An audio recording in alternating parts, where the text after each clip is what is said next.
Good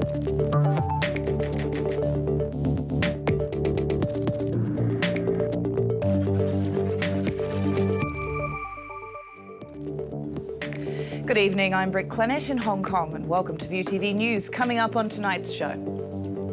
Chief Executive Carrie Lam defends her decisions in the wake of Typhoon Mangkhut, saying that she couldn't declare Monday a public holiday for the city's workers. A victory for foreign gay couples in Hong Kong. Non-locals in same-sex relationships can now apply for dependent visas after the government revises its immigration policy. And US President Donald Trump steps up his battle with Beijing, slapping tariffs on another $200 billion worth of Chinese goods. First up this evening, the body of a man was found in waters of Sai Kung earlier today. The deceased was discovered among debris between vessels that were damaged by Super Typhoon Mangkhut. It's believed that fishermen in the area found the body when trying to clean up the mess left by the storm. Police say they received a report about a floating body off Hoi Ping Street waterfront just after 8 a.m. this morning. After arriving at the scene, firefighters found the body of a man aged between 50 to 70. He was immediately pronounced dead. Authorities say his death is not suspicious and that an investigation into his death is now underway. Now, as the Mangkhut cleanup continues across Hong Kong, the government has come under fire for not giving workers the day off yesterday. Lydia Sung has this report. 2 days after Monster Mangkhut tore the city apart, Hong Kongers are still picking up the pieces. In Hong Kong, workers continue to fix the window panels of an office building that was smashed into shards by strong winds. Workers were also on the ground, clearing up the debris on the streets. Over in Kwai Chung, metal fences fell on 3 workers while they were cleaning up fallen trees inside a housing estate. They were sent to hospital after suffering cuts on their arms. Authorities are stepping up efforts to clear other collapsed trees around the city as well. As you can see here, trees toppled by Mangkhut still remain on the roads, forcing cars to drive by slower to avoid traffic accidents. Residents are also cautiously walking out on the streets in case of any weak branches and to avoid the remnants on the pedestrian lanes. Traffic today, though, mostly returned to normal, but the government is facing criticism for not declaring Monday a public holiday. The public was outraged over severe traffic disruption during rush hour yesterday. Hundreds of roads were blocked off with most bus services suspended. Thousands of commuters were also stranded at multiple MTR stations as train services faced serious delays. Despite all this, the CE defended her decision. She said there's no protocol in place to evaluate the impact of an extra day off. Well, I don't think the government has put any citizen's life at risk. We have done all we could to respond to this super typhoon. And afterwards, we have been trying very hard to restore the city to normal as quickly as possible. But Lam did say authorities will review all the arrangements going forward with regards to major typhoons. Some SMEs agreed that an official day off could lead to losses or even legal troubles for businesses. But other industry reps and lawmakers are still calling for a so-called holiday law that would allow employees to stay home under similar circumstances. The Education Bureau, meanwhile, has announced school will resume tomorrow after 2 days of cleaning and maintenance.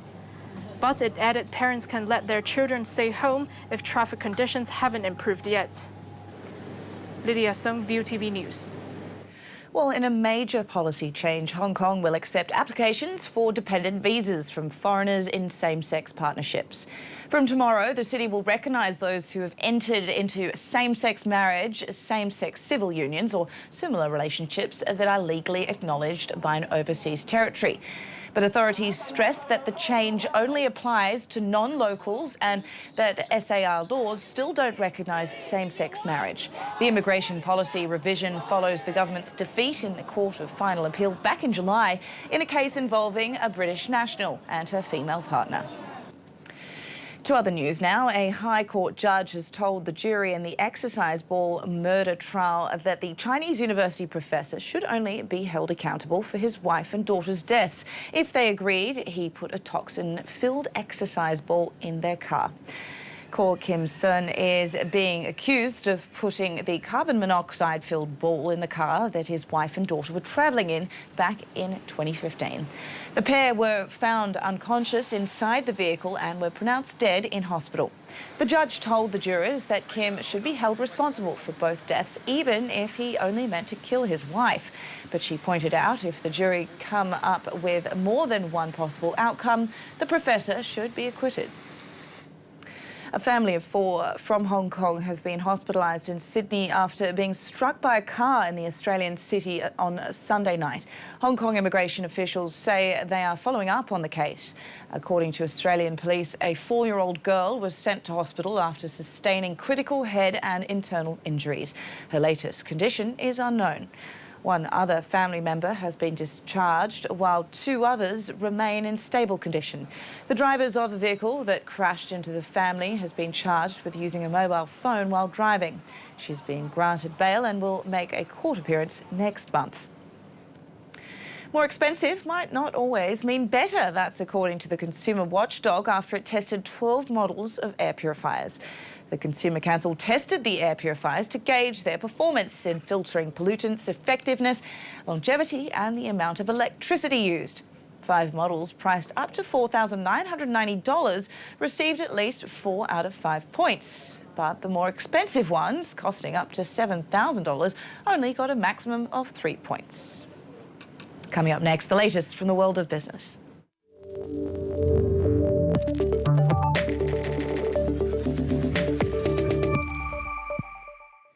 Trade tensions between Beijing and Washington appear to be reaching boiling point. That's after US President Donald Trump announced plans to slap tariffs on $200 billion worth of Chinese-made goods. Conway Giddens reports. Will be a lot of money coming into the coffers of the United States. The Trump administration upping the tariff fight with China, announcing Monday it plans to slap tariffs on $200 billion worth of Chinese-made goods, a move that will drag the consumer electronics sector into the brawl. Trump taking the steps to turn the screws on one of America's biggest trading partners, hoping more pain will bring the Chinese back to the bargaining table. Trump making good on a threat earlier in the day on Twitter, quote, "If countries will not make fair deals with us, they will be tariffed."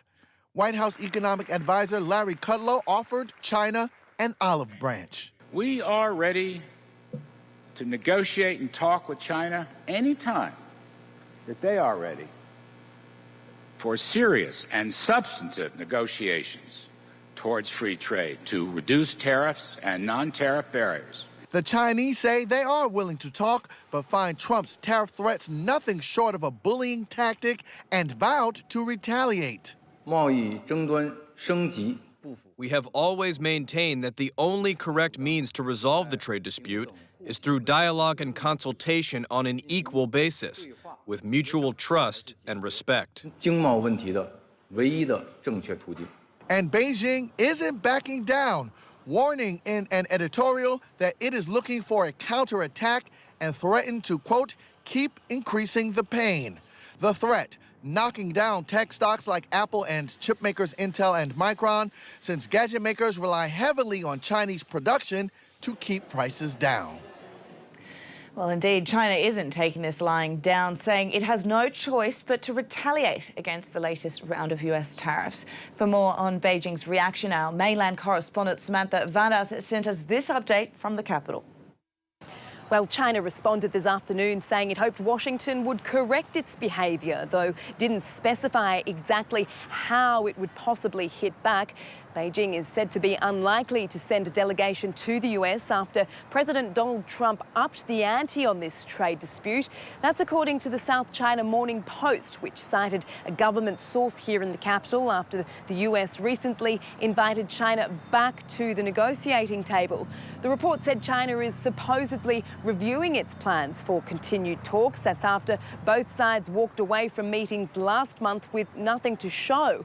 Trump has warned that if China hits back against American farmers or industries, he'll activate another round of tariffs on around $267 billion of imports. Now, that's virtually all of what the US imports from China, leaving Beijing which only imports around $130 billion worth of US goods without much runway. Economists have certainly suggested that China may turn to qualitative measures over quantitative ones, though when asked about that today, Beijing said it wouldn't comment on hypotheticals. Well, let's see how local markets are reacting to those trade war developments. After a choppy morning session, the Hang Seng ended the day 0.6% higher to close at 27,084 points. Consumer non-cyclicals posted the biggest gains. Across the border, the Shanghai Composite also appears to have shrugged off trade tensions. It surged 1.8% to 2,699. Well, in some more obscure business news, Coca-Cola might one day produce drinks infused with marijuana. Yes, you heard it. In a statement yesterday, the company revealed it's keeping an eye on the fast-growing marijuana drinks market. But they aren't looking to get consumers high. The drinks would be made up of cannabidiol, the non-psychoactive chemical found in marijuana. Coca-Cola is just one in a host of US companies hoping to cash in on the trend ahead of the launch of legal recreational marijuana in Canada next month. Well, time for a break now, but do stay with us. Up next, a warm welcome for South Korea's president as he touches down in Pyongyang for a highly anticipated summit with Kim Jong-un. We'll have all the details from Seoul.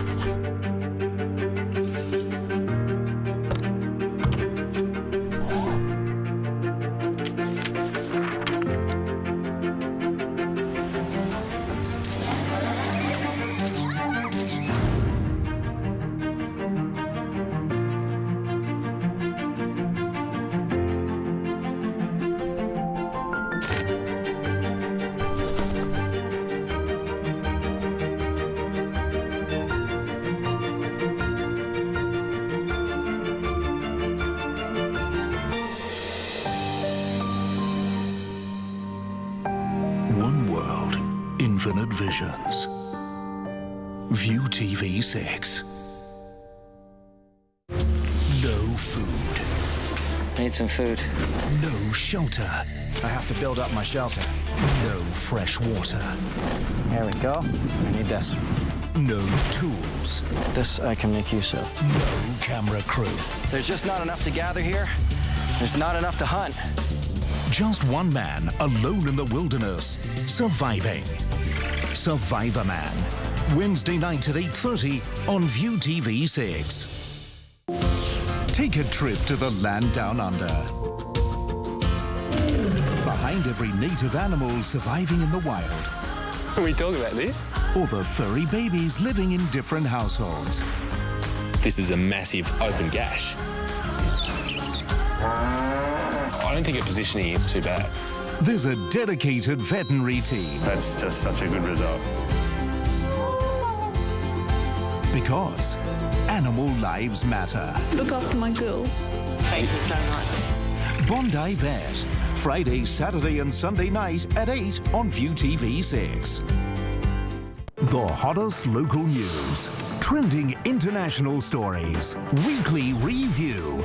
Topics that affect our communities. In-depth analyses and opinions. All that you need is in one place. Weekly review. Sunday night at 9 on View TV 6. In the enchanted land of Equestria, Unicorn Twilight Sparkle and her pony friends take on the adventure of a lifetime. Together they face exciting challenges that they've never had before and discover the elements of harmony with honesty, kindness, laughter, generosity, loyalty, and magic. The main six learn about the most powerful magic of all, friendship. My Little Pony, Friendship is Magic. Tonight at 7:30 on View TV 6.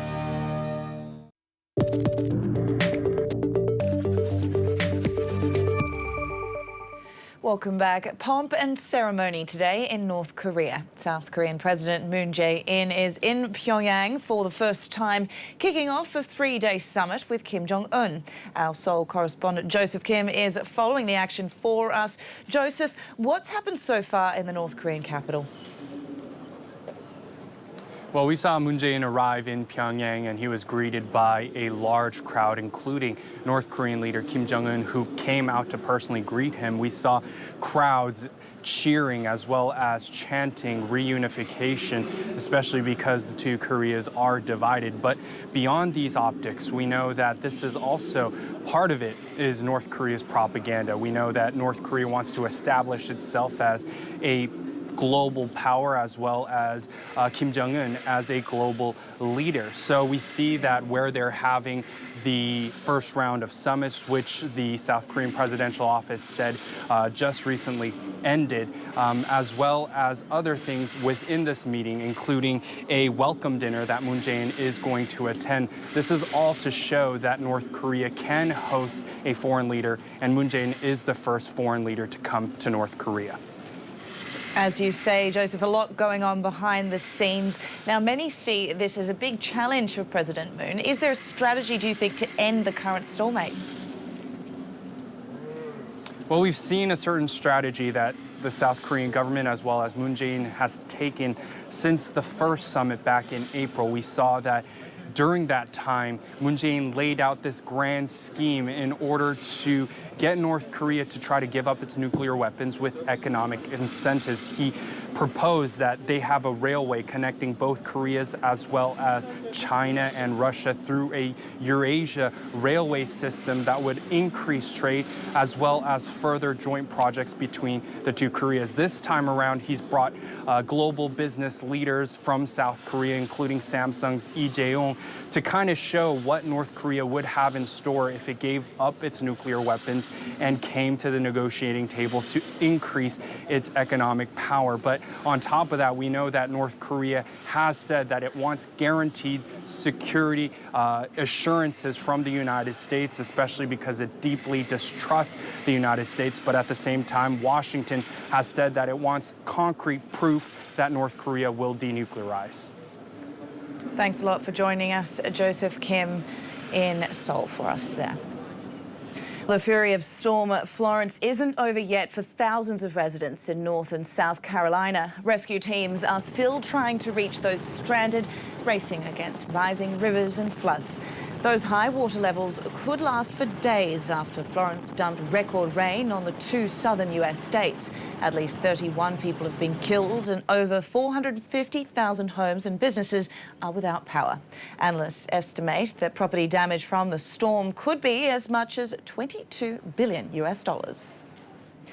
Well, several states in Nigeria are also suffering from fatal flooding. Floods from recent heavy rains have killed 100 people in central and southern regions of the country. Poor infrastructure and lack of planning often causes inundation, but this year's destruction is said to be the worst since 2012. A national disaster has been declared in 4 states, meaning the federal government will take over the search, rescue and rehabilitation of victims. The leaders of Turkey and Russia say they've agreed to create a demilitarized buffer zone in Syria's Idlib province by mid-October. Now, that would separate Syrian government troops from rebel forces, with Turkish and Russian soldiers patrolling the zone to ensure it's respected. But neither President Putin nor Erdogan explained how they plan to differentiate so-called radically minded rebels from other anti-Assad groups. Idlib is the last major rebel stronghold in the country and is home to some 3 million people. Well, Elon Musk has revealed the identity of SpaceX's first private passenger to fly around the moon. It's a billionaire entrepreneur from Japan. Yusaku Meizawa is known for his business acumen and colourful lifestyle. But this voyage isn't for the faint-hearted. Musk has called it dangerous and says there is a risk something could go wrong. So who is this daring tycoon? Our Tokyo correspondent Mayo Yoshida explains.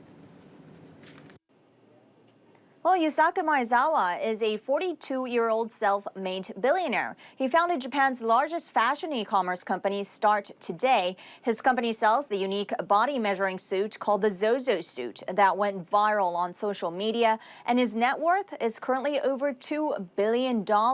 He appears almost every week in the country's gossip magazines with his expensive cars, wines, and of course his celebrity girlfriend. But he actually made a name for himself by always defying the cultural norms of the Japanese society. He skipped college and moved to the U.S. to play in a rock band. The drummer then started a mail-order music album business and turned it into his current e-commerce giant that became one of the most popular fashion websites in Japan. And now he's planning to become the first tourist traveling to the outer space. When his rocket blasts off in 2023, he'll become the first person to travel to the moon since the Apollo missions in 1970. And it won't be just an ordinary flight. The entrepreneur is also known as an art collector, so he'll bring a group of artists to become a part of his art project called Dear Moon. So he intends to bring back some space-inspired art piece when he returns to the Earth. Well, it's that time of the year again when Hollywood honours the best of the best in television. Shows Mrs. Maisel and Game of Thrones picked up top prizes at the Emmy Awards ceremony. But as Michelle Hennessy reports, there was plenty of drama off-screen as well. It was a night of style, upsets. This wasn't supposed to happen. And romance. Will you marry me? The Emmys was full of drama Monday night, the biggest upset coming from Netflix, who proved it was a force to be reckoned with, tying with HBO for first place at the award show, both taking home 23 awards. Boy, The Crown. Netflix show The Crown's Claire Foy beat presumed frontrunner Elizabeth Moss from The Handmaid's Tale.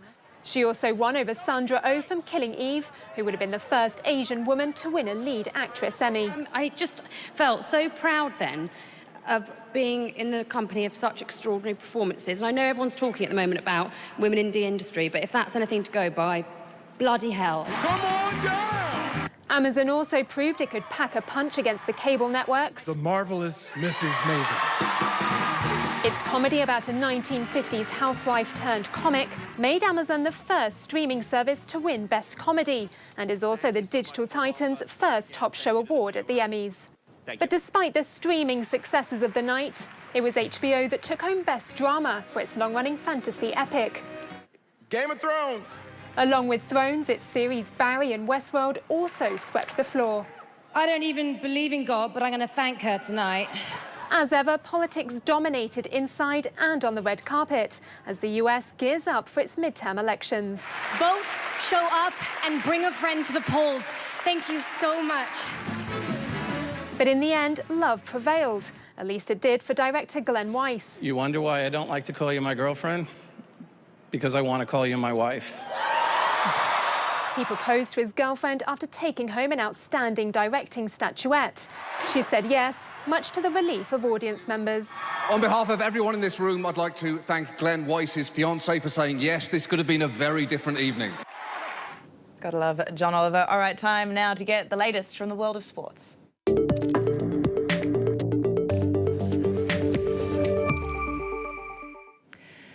Well, the Champions League group stage gets underway today and no doubt about the pick of the games as Liverpool host Paris Saint-Germain at Anfield in Group C.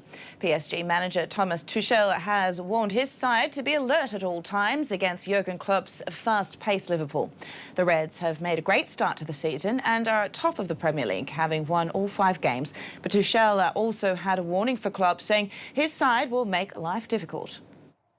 You can never feel comfortable at Anfield, and we will have to find a good mixture between defending and attacking and but I'm pretty confident that this kind of games, opponents, and atmosphere brings out the very best in us, and then I still believe that we are a very dangerous opponent tomorrow. Elsewhere, five-time European champions Barcelona host Dutch league winners PSV Eindhoven in Group B. Barca have high expectations in this competition and will be looking to improve on recent showings. The Spanish team have been knocked out at the quarter-final stage in each of the last 3 seasons. They're expected to ease past PSV, but coach Ernesto Valverde says PSV deserves respect. I don't think PSV are one of the softer teams in the group. I've not looked at them all, but they're a good young team that attacks well, plays together, and has the players to unsettle you. And finally, if you think running 20 miles is hard, try climbing nearly 9,000 feet at the same time. That's exactly what competitors faced in the 6th stage of the Sky Extra Skyrunner World Series in Scotland. It's usually a lot harder, but bad weather saw the race reduced from a 34-mile run and a 15,000-foot climb. Spain's Kilian Jornet won the men's race, and American Hillary Girardi was first in the women's category. More than 200 runners from 28 countries raced the course. Pretty impressive that looked. Pretty grueling. All right, that's it for now. Do join us again at 11:30 for an update on the stories that are shaping your world. I'm Britt Clennett, and this is View TV News. See you later on.